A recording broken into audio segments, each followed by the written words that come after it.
Mungkin seperti ini ya, aku ngelihatnya karena gini, seperti yang ini kan suami baru. Ini maksudnya benar-benar Andreas masuk ke fase baru dalam kehidupannya. Iya, baru menikah.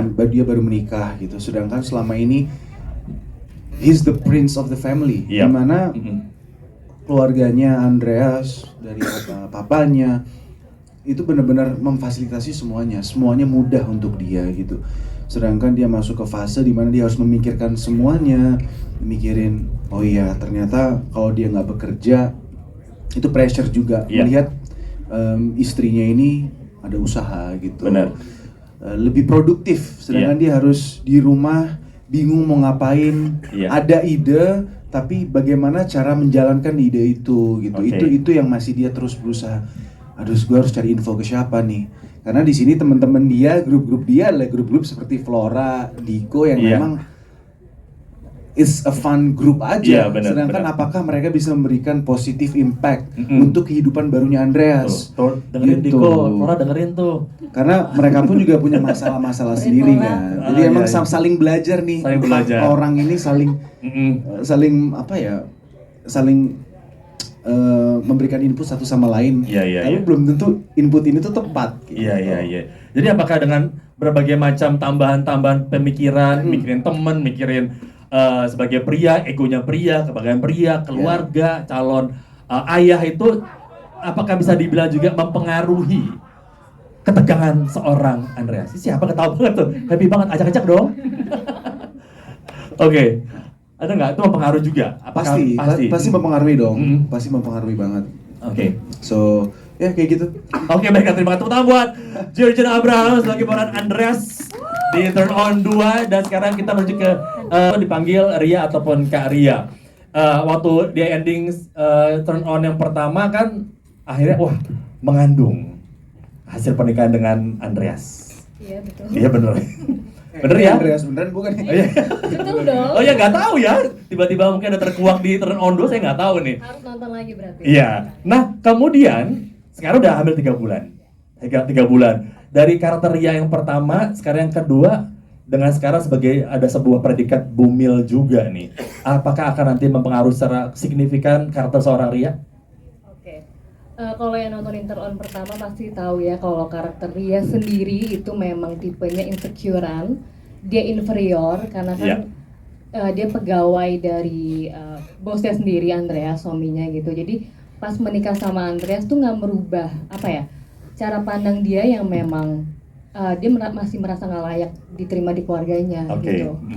Dan biasanya kalau orang hamil kan hormonal banget ya, jadi sensitif banget.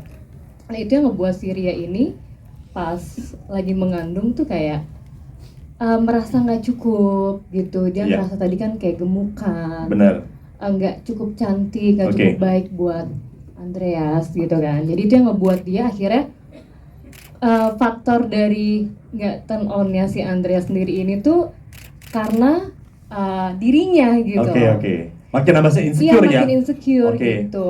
Ternyata kan ada faktor lain yang dia nggak tahu gitu. Ditambah kan kayak bakery-nya dia juga ternyata nggak laku, nggak laris itu. Kasihan banget sih karya nih, memang masalahnya gitu, nambah gitu kompleks gitu. Tapi di season 2 ini si Maria akan belajar untuk self love sih. Dia akan pelan-pelan untuk mencintai dirinya. Itu yang ada pengembangan karakter di situ nanti. Oke. Jadi dari insecure jadi menjadi lebih secure. Apakah benar? Mungkin. Kita lihat nanti perjalanan gimana. Tepuk tangan buat Clara Bernadette dengan jawabannya juga pada malam hari ini.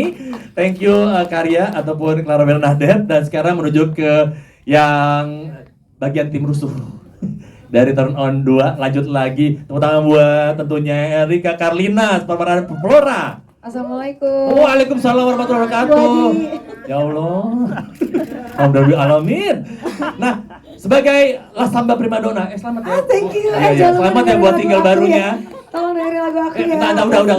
Terus juga nontonin film. Ya udah, cukup. Kita nggak ngebahas single barunya Lasamba Primadona. Tuh, 2 kali sebut ya. Oke, Lasamba Primadona 3 kali gitu kan. Tapi di Turn On 2 ini, di awal juga kita sudah ngeliat bahwa dengan hubungan dengan Diko juga, apakah nanti kita ada pilihan berganda nih. Apakah seorang Flora akan makin tambah alim atau makin kan mantannya banyak banget ya? Atau kemudian akhirnya menemukan cintanya, bucinnya pada Diko, atau ya udah bablas makin liar aja gitu loh, dari assalamualaikum jadi astagfirullah gitu. Jadi pilihan ganda bertiga itu, kira-kira nanti seorang Flora akan jadi kemana nih kira-kira?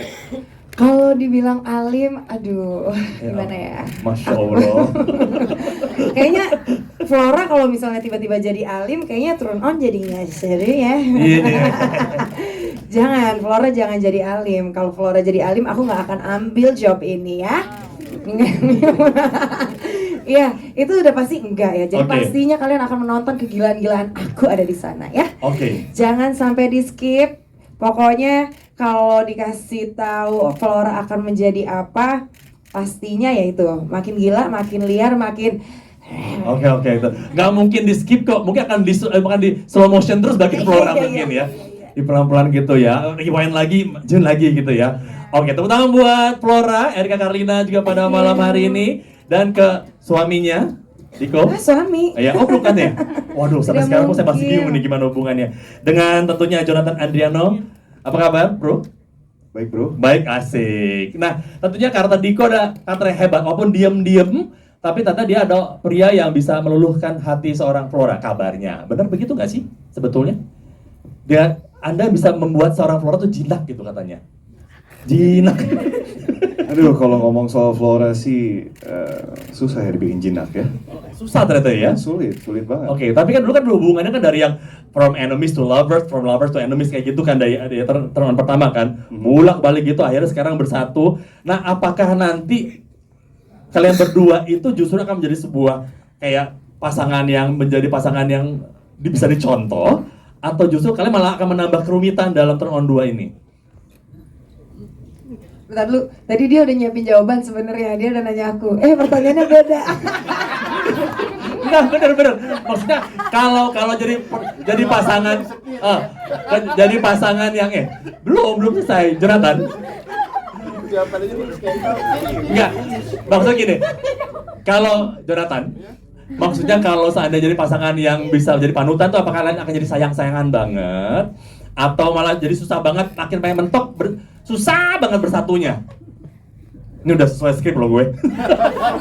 Padahal gue belok-belokin tadi loh. Pengalaman hidup aja, Jo. Biar variatif aja. Gimana, Bu? Pengalaman hidup aja. Cepetan jawab. Ya udah. Ya udah, even di sini pun diatur Flora juga loh. Bukan jawab. Ya tadi mau perlu diulang lagi? Boleh. Masya Allah.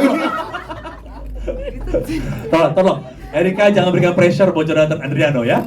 Oke, baiklah. Jadi untuk teman-teman media pada kesempatan malam hari ini pengen tahu juga sih, mungkin boleh dibuka sedikit tanpa bukan banyak, tanpa memberikan spoiler, gimana sih hubungan kalian di season 2 ini? Kenapa Diko dan Flora yang saling sayang ini nampaknya susah banget bersatu?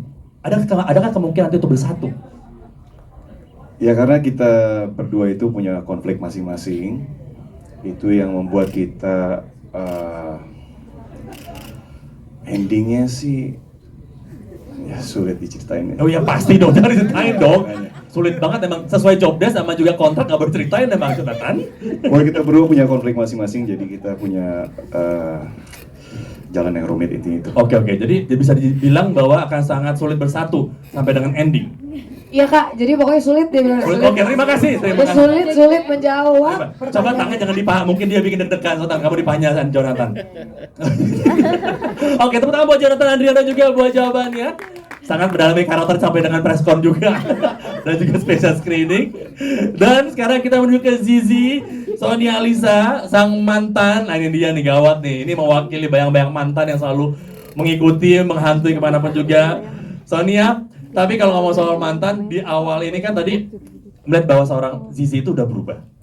Ya kan, tapi semua yang tahu, yang nonton dari Turn On pertama tahu bahwa Zizi itu adalah seorang karakter wanita mantan ataupun pacar yang toksik. Dan red flag-nya banyak banget. Seperti itu. Nah, kalau buat Sonia pribadi, karakter seorang Zizi ini 1 sampai 10 ya, seberapa toksik dan juga red flag-nya seorang Zizi? Mungkin kalau dari season pertama buat aku masih 7 lah. Mas 7. Berarti sekarang turun dong. Tadi agak baik banget loh. Kamu sudah kayak berbeda gitu, Zizi berbeda. Bukan seperti Zizi yang Andreas tahu di awal. Baik Sisi. Sisi baik banget kan Baik, kalian. Kalau di season pertama itu 7 ya toxic sama red flag-nya ya. Iya. Kalau sekarang membaik atau bagaimana? Ini kalau yang barusan kayaknya udah lumayan turun ya, mungkin 2. Mungkin 2 ya. Masih